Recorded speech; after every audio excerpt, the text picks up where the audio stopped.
The Army embarked on a competition to replace the Shadow unmanned aircraft system back in 2017 and evaluated a number of systems over the course of a year with soldiers and units. And those systems were Textron's Aerosonde, L3 Harris's FVR-90, Martin UAV teaming with Northrop Grumman on the VBAT, and the Arcturus Jump 20.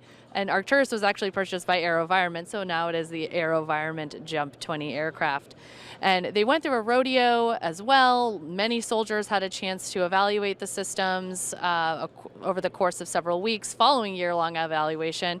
And following that, the Army finally chose the AeroVironment Arcturus Jump 20 for just the first increment. And that really is going to be a very small buy. So now the Army is going to open up the competition again for a much bigger buy to replace the Shadow UAS. And we're seeing a lot of different UAS on the floor that could serve as a future tactical UAS. And many of the competitors from the previous round are back with improved systems. All right, so Sierra Nevada Corporation is submitting something to the Army's Future Tactical Unmanned Aircraft System competition in increment 2 phase. So would love to hear what it is you're offering for the competition. Yeah, absolutely. So this is what's called the Volley T. It was formerly developed by a company called Volansi. As of last week, S&C purchased that company. So we're taking a unique design that we believe meets all the requirements and then some. It's designed for modularity, ease of assembly, disassembly, as well as it has a very large payload for this class for not only the FTUAS competition, but other opportunities.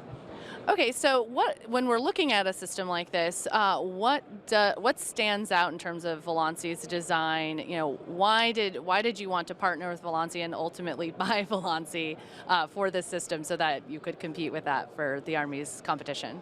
Yeah, so very unique features with the 8 rotors, the redundancy built in, also with the engine that has auto restart capability.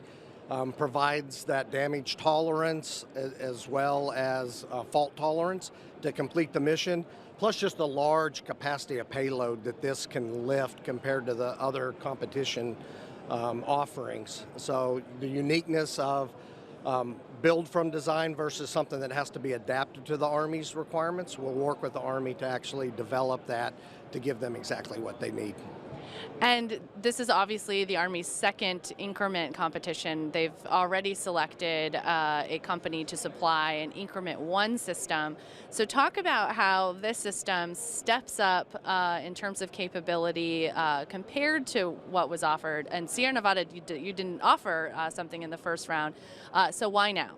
Yeah, so one of the advantages we bring in is the whole modular open system approach. Of bringing in an open architecture so the Army can actually bring in their own payloads without having to come to us. So we're developing it from the start with that, and also scalable control interface. One of our subsidiaries, CUDA, is help leading that development. So we believe with those 2 technology, it actually will be a step up from what they looked at in increment 1.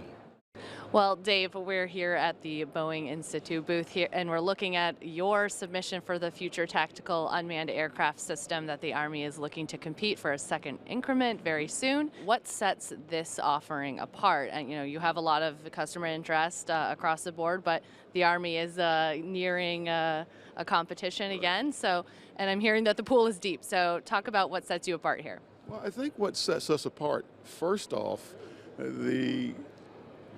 you have to have a platform that you can support.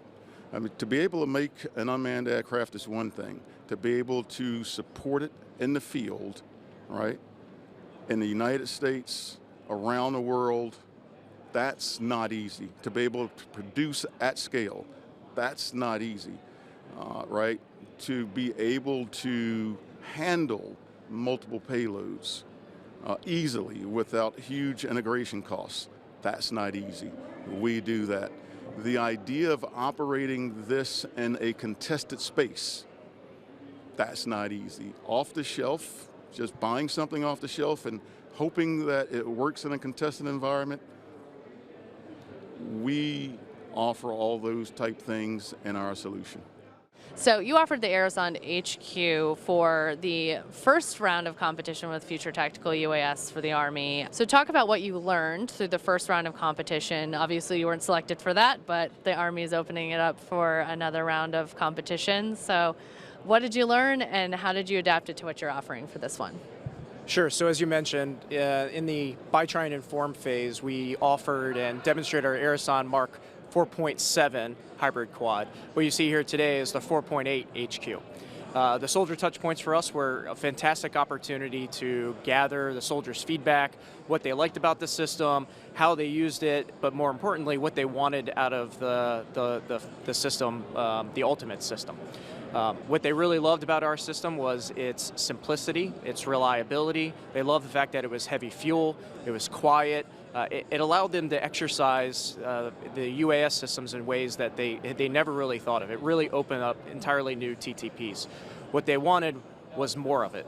So they wanted more payload capacity, they wanted more endurance. So, like good soldiers of ourselves, we went back, we bulked up, and we effectively doubled the system while keeping all of the goodness of the smaller system still ingrained in it. So it's a heavy fuel engine, 11 horsepower, about 205-pound gross takeoff weight that gives it all the endurance that they're going to need with the payload capacity. What you see here is a 10-inch payload ball. It's one of the largest payloads that any of the medium and small UAS competitors could potentially offer.